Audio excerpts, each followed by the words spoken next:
Sanibonani bafundi, siyanamukela engosini yethu yokufunda ulimi lwethu lwesiZulu. Namhlanje sifunda isahloko sesibili sencwadi yethu ethi Ithemba lami ebhalwe uLangalibalele Felix Mathenjwa. Ekufikeni kukaZondiwe ekhaya, wanikela kwalo malume wakhe ukuba ayozwa ukuthi ngabe isimo somza wakhe sinjani. Yona le ndaba kaSandanezwe yase iphenduke umkhuhlane wokubingelelana.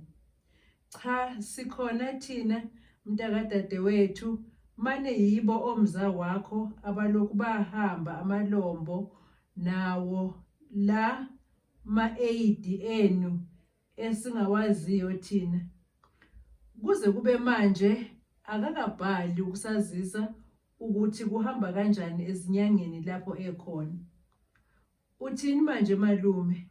Ama-AD ani lawa okhuluma ngawo? Kanti nodokotela sebabizwa ngezinyanga yini futhi? Mina into engifuna ukuyazi ukuthi usenjani umzala uSandanezwe esibhedlela lapho ngamshiya khona.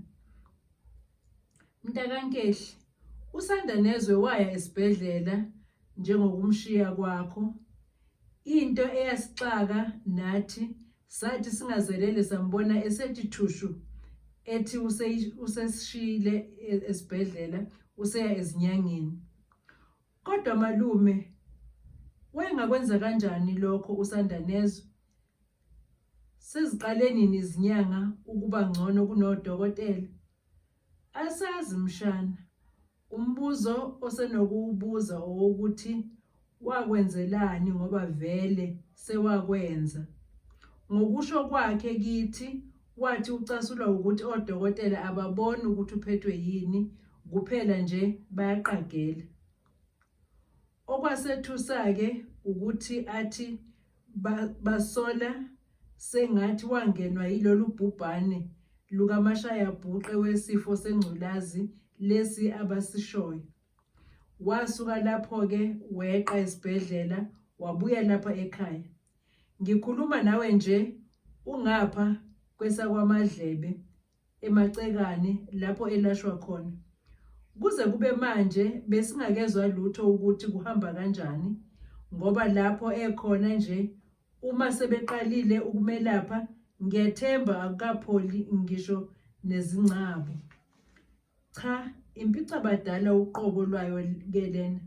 Eqinisweni angazi ukuthi ngingathi uma kunjalo uSandanezwe wakuthathaphi lokhu kufa ngoba ngimazi kungeyena nomuntu obukhali ngapha esifazaneni. Asazi phela mntakadadewethu ngoba nalomsebenzi eniwenzayo uyasiheha isifazane ngemali. Angisayiphathe yale ngqephu eniyidlayo yemali eshisiwe. Kusho ikhehla sengathi lifuna ukumbonisa ukuthi yonke lento ayishoyo ubholoza ilumbo nje, lona iqiniso liyalazi. Cha, ibuhlungu lento engiyizwayo malume. Okusho ukuthi uma sengiphindela emuva ngiyodlula ngimbone umzali. Kuyacaca ukuthi sengiyohamba zingakapheli izinsuku zami. Sekuqhuba uZondiwe ebonakala ukuthi imphethe kabi lento. Impela umhlaba lona usuyajika.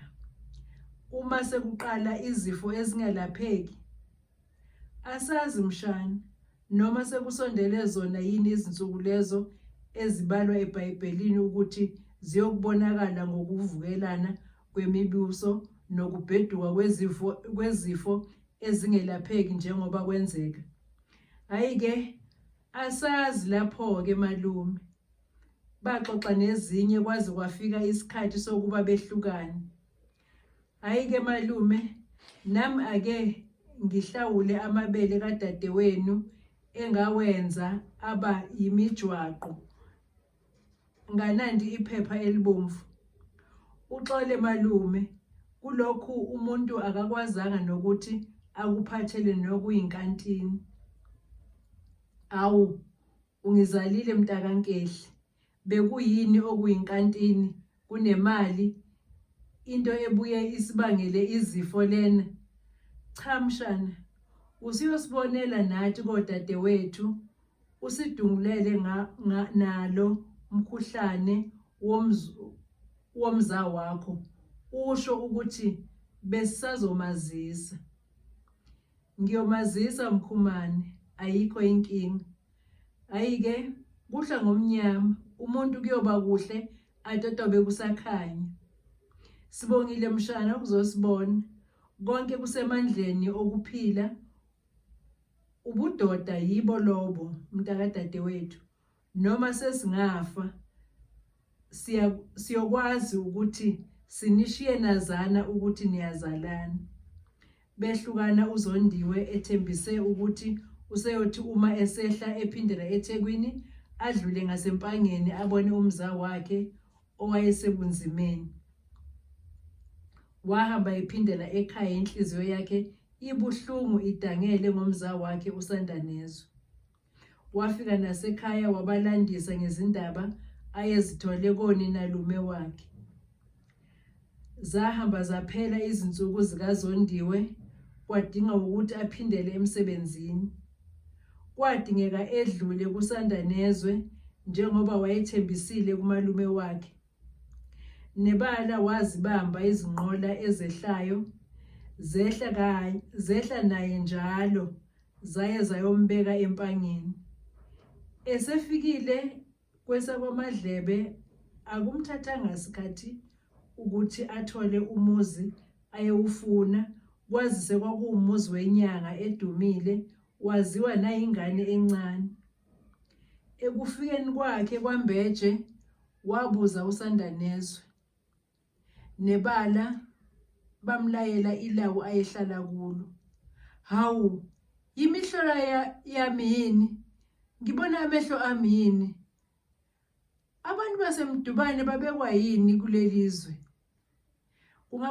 Ngabuye kube yini mzala kungasezona izinyawo? Phela uma kungenjalo kungabe siyapoka. Bahleke bobabili. Ungake usho ngempela uZondiwe, ubekwa yini lapha? Hayi, ngifike ekhaya umalume wabese ngitshela ukuthi ulapha. Ngathi ke cha, ngeze ngaphindela emuva ngingasakubonanga. Ngithe ngizokubona noma ekanjani ngoba nasekhaya bathi awubazisi nokuthi kuhamba kanjani. Cha, khona baqinisile mzala. Nami bengilokhu ngilindile ngithi ngizobazisa uma sekukhona into ebonakalayo esike yenziwe. Singaze silokhu siklanta kakhulu. Awusho sekutheni manje waba lapha? Ewu ubuza kufanele mzala. Angithi ke ekungishiyeni kwakho ngathola ukuthi labo dokotela bonke bazisholo okwabo, akekho nje ophumela obala athi ngiphethwe yisifo esithize. Ngingathi nje bonke bayaqagela.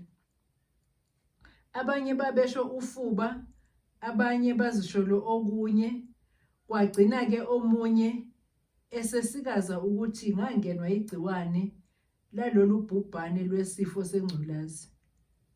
Bangikhwelela ke ngemijovo nangamaphilisi, kodwa isifo sona sabe silokhu siqhubeka siya phambili.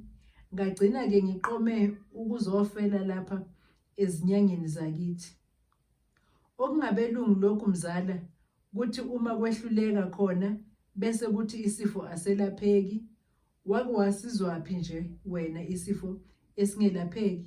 Nawe mzala uyazi ukuthi kukhona izifo ezibehlulayo ezibhedlela kodwa izinyanga zifike zizishaye ziphume ngale. Cha, ngiyakuzwa mzala, iqiniso lelo, kodwa ngibona sengathi washesha mzala. Ungasayinikanga imithi ithuba lokuthi isebenze egazini. Uma kunjalo ke mzala, ungasho kanjani ukuthi abelungu behluleka ukukwelapha? Ngangingathi ngisahlaleleni mzala ngoba bayasho ukuthi lesi sifo aselapheki. ngangizohlalela ukugwazwa ngezinsungulo mihla namalanga. Ngiyakuzwa noma wena mzala ufuna ukulingisa abelungu othi umuntu noma ephethwe yidliso bona bathi ingculazi. Lalikuphethe nini wena idliso? Ushiso ukungazi. Mina idliso into engakhula nayo ebuntwaneni bami. Ngalithola mina ngise umfana ngelusa amankonyane, into nje bengithi selaphela ngoba ngangike ngathola umuntu wangipha emkhwakhweni ophongolo, wangiphalazisa kwaba sengathi liphumile kanti phinde. Hayi ke ngiyayeshwa ke leyo mzala phezulu kokuthi sengihlale nawe isikhathi eside kangaka. Into ukuthi nangesikhathi ngithi yana esibhedlela wena wathi ungumqemane eyedliso awuzange uyiphathe. Cha, xola mzala, kusho ukuthi ngangicabanga ukuthi uyayazi. Nokho ngiyezwa ke mzala. Uyabona uNonkamfela lona mzala, inyanga uqobo lwayo. Enjalo nje akelaphi ngemithi yalapha. Eyakhe ilandwa ePutukezi lwalo mahasha kanye nasemampondweni. Hawu, ubeseke wakwelapha yini mzala ngale mithi wabe soyincoma kangaka? Cha, khona ubengakangelaphi ngayo, kodwa ukubekile ukuthi eqondene ngqo nalesi sifo sami uzoyilanda kulezi zindawo esengizishilo. Okwamanje usazama ukulalisa ukufa aze athole isikhathi sokulanda lemithi azoyidinga. Ngiyezwa mzala, kodwa inhliziyo yami ilokhu ithanda ukukhala njalo. Sengathi bekusafanele ubuyele kodokotela. Odokotela laba mina sengiqale ukubethemba ukudlula lezi zinyanga zakithi. Uyabona lobu bungcono obubabazayo nje angibuboni neze mina. Kanti ke sengingcono futhi ukhohlwe lukhulu mzala uma ukhohlwa zinyanga zomdabu. Labo bantu banamandla amakhulu futhi angandile abawabelwa ngabaphansi. Ngakho ke ubobahlonipha. Angisho mzala ukuthi ungakunaki okwabelungu, kodwa nokwakini ungakulibali. Yizwi impela lelo mzala, kodwa lokhu okwakho sengathi bekusadinga bona kanye abelungu. Awumuzweke umzala nalendendende yakhe yabelungu. Akusenani mzala, asisale sesiyiyeka le ndaba sixoxe ezinye. Nebala baxoxa baze bafika kwezikitazayo zasemdubane. Kwavuka amahlaya amadala baze bakhohlwa ukuthi lapho bekhona bahlanganiswe ukugula. Zazimnandi izindaba, kwaze kwalamula isiqhwaga esiwubuthongo. Kwase ngakusasa ekuseni baphelezelana ngoba uZondiwe wayesaqhubeka nohambo lwakhe lokuphindela emsebenzini eThekwini. Esegibele uZondiwe, uSandanezwe watotoba waphindela emuva nezimbi lapho zithe bhe. Siphela lapho ke isahluko sesibili bafundi. Sizolandela esifundweni esilandelayo sifunde isahluko sesithathu. Ngicela ukuthi nichofe usubscribe, nichofe ulike no share ukuze le video isize abantu abaningi. Ngiyabonga bafundi.